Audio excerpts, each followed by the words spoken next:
Hey everyone, and welcome to Read This Now, the weekly webcast where Brad Gustafson and I share two books that we love and that we think you should read with your students. When, Brad? Right now, Jen, let's bring the heat. Woo! Brad, I'm so excited because we're actually together. I know it has been a few weeks, hasn't it? It's been an I exciting know, winter season for both of us. and I've missed you. I know. And so thankfully, people wouldn't know this, but we just had an awesome, who knows what, 15-minute pre-show conversation. So I I've know. gotten I've gotten my Jen fix now. I'm ready to rock this book talk. And we've been plotting and scheming some plans for future, like mischief, That's right. haven't we? We sure are. Some of my yes.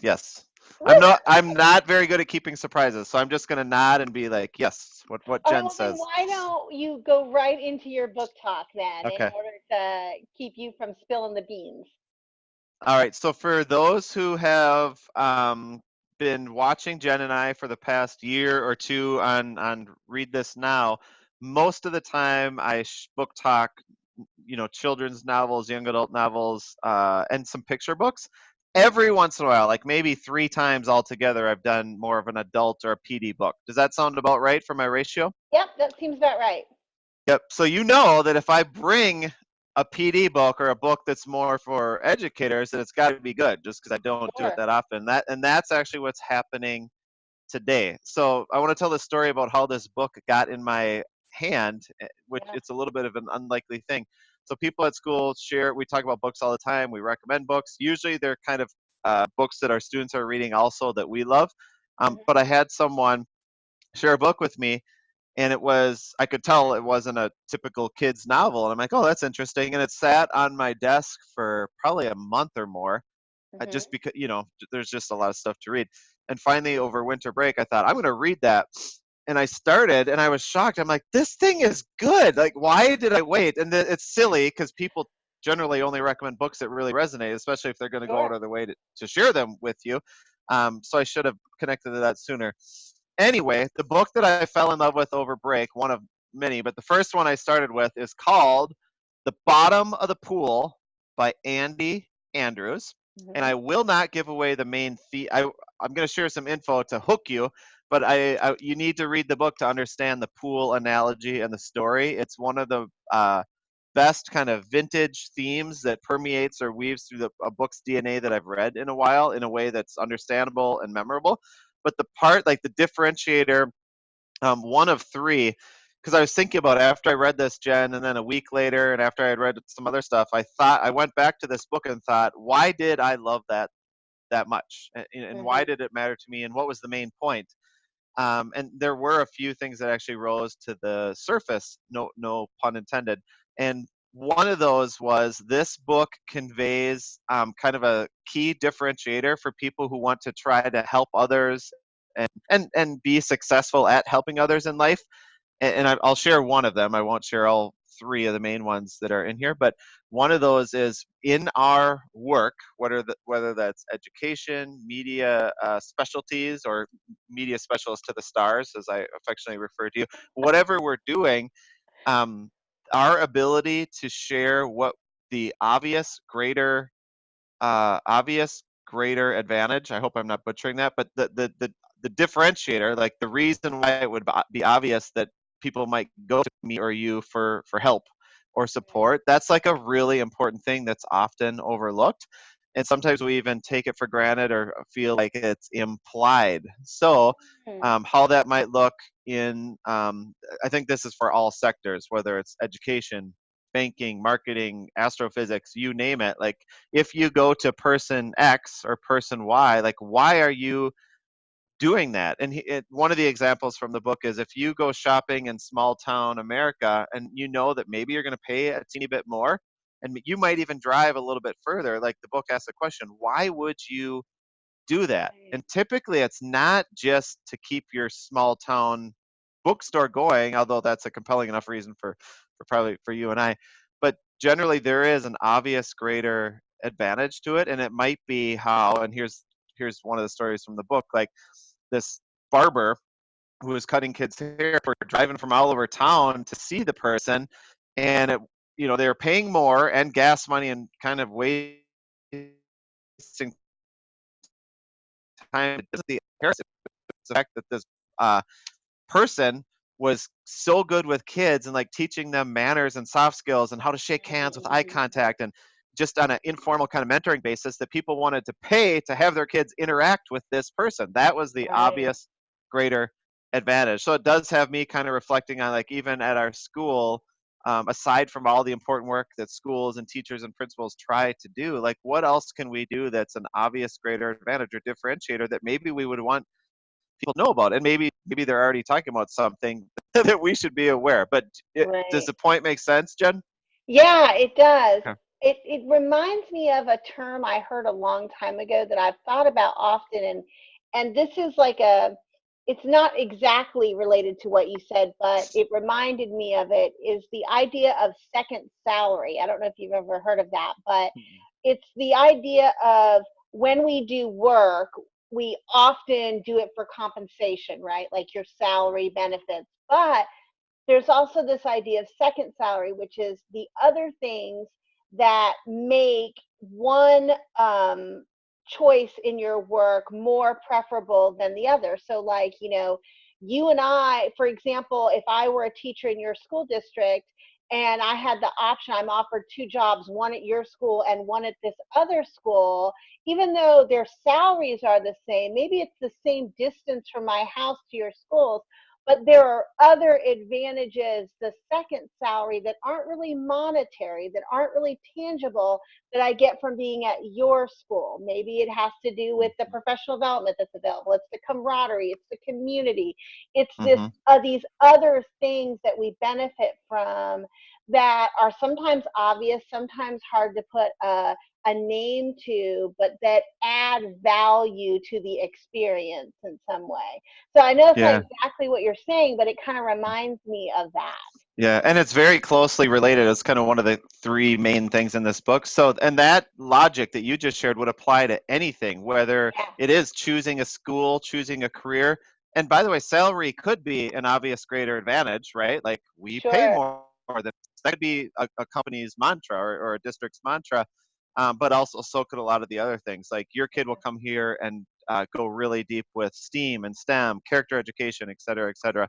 Yeah, but Yeah, this book don't. I think I've academicized. I made up that word, but I've turned it into something it's not quite. It's right. inspiring. It's engaging. There are stories. There are stats. Just all the things that make a good read. Andy Andrews also wrote The Noticer. I've like it's a book that we give all our kids teachers and have for many years. It's Hmm. just so he's done it again. You know, the follow up. His newest Yay. is The Bottom of the Pool. So read this now, Jen.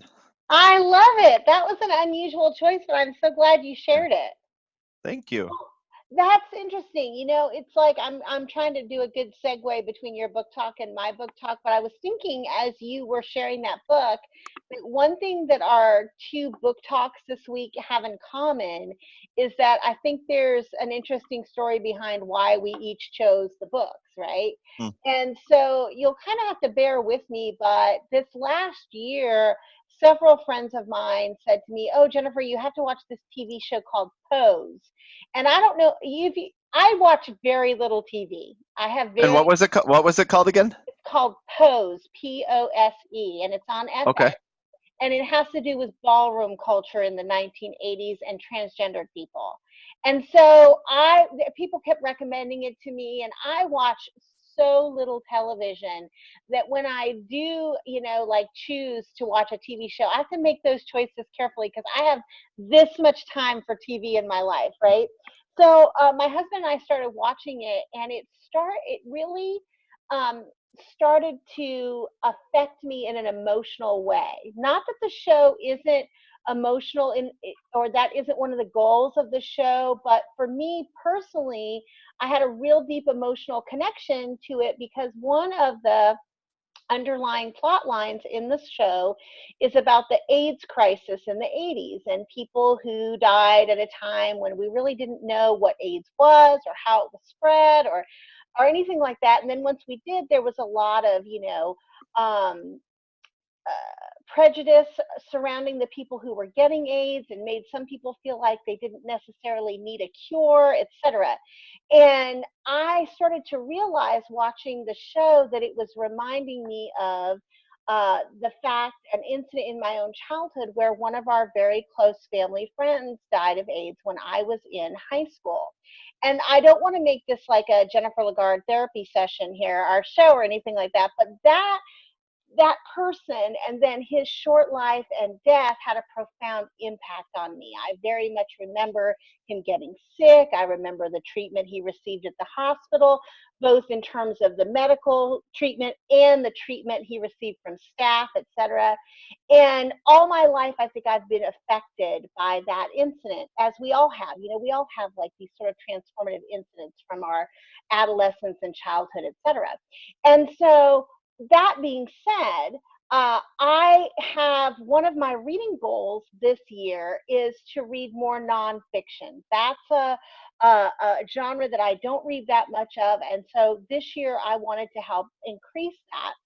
And so one of the things that I did in order to increase, to both marry my interest in prose and also increase my nonfiction reading, is I picked up the book Viral: The Fight Against AIDS in America by Ann Fossum. And I got to tell you, I have absolutely loved this book. It was a hard book for me to read because it unpacks the AIDS crisis and a lot of the issues that I already talked about, but it does so in a way that is engaging, that's narrative. It feels more like a novel, in so much as it is, you get invested in the people who it talks about in the book, the lives that are unpacked.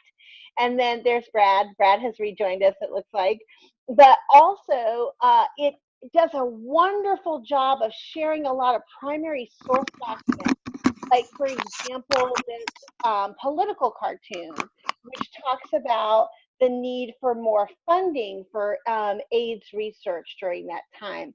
And I think what's most compelling to me about the book is that it's really not the story of HIV and AIDS, it's the story of people who saw a crisis in their country and wanted to do something about it. And so therefore it's like the grassroots movement to find treatments for people suffering from this disease.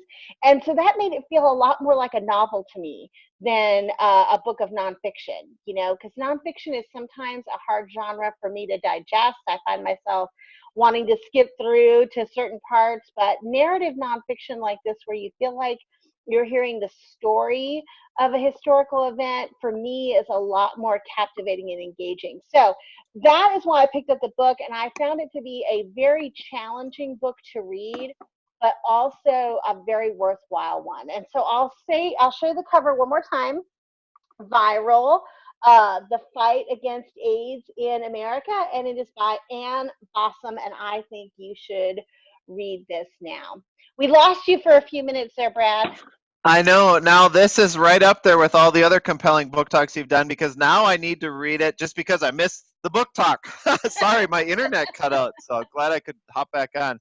That's okay. That's all right. Plus, as Had you shared on Twitter, Jen? Did you tweet? I feel like you tweeted about this one too. Is that right? Or Instagram or I something? did, yes. I shared on Instagram after I finished it because it really knocked my socks off. Mm. I do think it's a book for older kids. Like, I'm thinking I probably wouldn't hand it to anyone without support. Like, unless I was going to read it alongside with them and talk to them, I probably wouldn't hand it to anyone who was younger than high school. It's probably a high school read, unless I was going to walk them through it.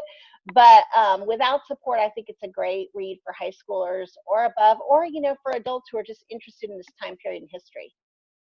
Fantastic. Where, Jen, I'm going to turn the tables on you. Where can people go if they want to binge watch, not Netflix, not Hulu, but if they want to binge watch Read This Now episodes in our archives? And get all the list of all the books we've recommended all of this time. They can go to Yes. bit.ly/read_this_now. And thanks, You heard it everyone. here first, people. That's right. Thank you, Brad. Everyone have a Thanks, great Jen. week and happy reading. Take care.